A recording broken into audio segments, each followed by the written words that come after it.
Hi everybody, it's Julia here at Mayflowers, and I came on to do a quick review, a recommendation for a resource that I found and would love to recommend to you. It is a workbook, parent guide, educator guide, a resource that you can complete with a child or read and modify and adapt to make sense for your own purposes, whether you're a teacher, parent, school counselor, school social worker, psychologist, whatever way that you are supporting these children. This is an awesome guide, awesome resource. So it is focused on supporting students who have an OCD diagnosis, so obsessive compulsive disorder, whether they have that diagnosis or whether they just demonstrate tendencies that may eventually lead to a diagnosis, or maybe just tendencies and a proclivity toward behaviors that are in line with some of those common threads to OCD. So it's a great resource. It's called What to Do When Your Brain Gets Stuck. And it is written by Dawn Hubner. It's a PhD, Dr. Hubner, and she has created this resource as something that you can do alongside a child, or pull, like I said, and draw from it as a resource and then modify and adapt to your needs. One of the things that I really love about this guide is it starts with a very foundational and rudimentary understanding of what OCD is. It's a great complement to this other resource that I'll share with you called Standing Up to OCD. This is written by Dr. Tyson Reuter, PhD. Both of these workbooks in concert together can be a wonderful way to access a better understanding of OCD for yourself and for the children you're working with, but it also has some really wonderful access points in which they're telling stories from other students who may have experienced these OCD tendencies. It has some really practical step-by-step strategies for addressing intrusive thoughts or repetitive thoughts, behaviors.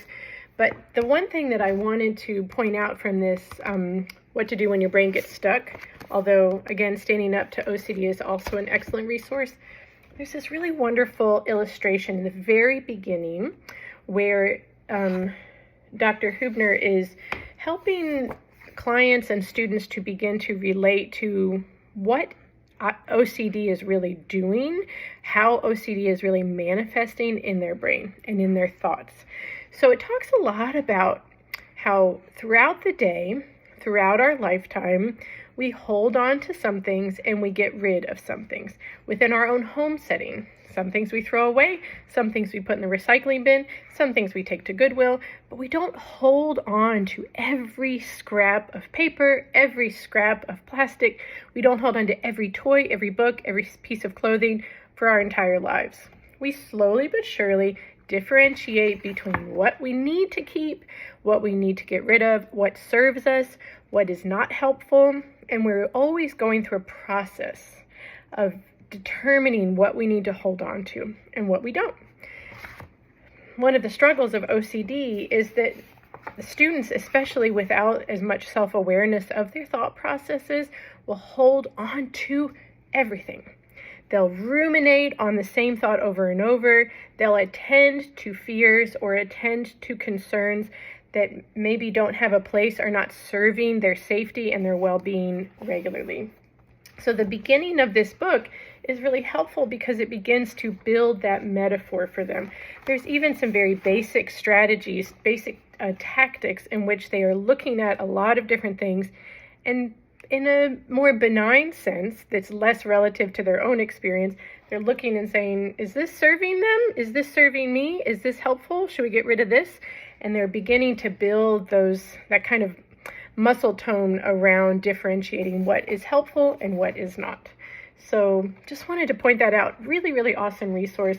Goes into a lot of detail about some of the common trappings of their diagnosis or of their tendency toward OCD behaviors. This workbook also has some really great tips and strategies, actual practical applications of what they can do in many different scenarios. I find both of these books really, really helpful. There is an increase currently in OCD diagnoses There are a lot of students who maybe had some behaviors that became worse, or thoughts that became more challenging because of all that they've been through in the last 5 years with the pandemic and all of the fluctuation that took place in our world. So there's just a lot of need for this resource, and I just wanted to make sure you knew about it. So reach out if you have any questions about supporting students with an OCD diagnosis in the counseling setting or in the school setting.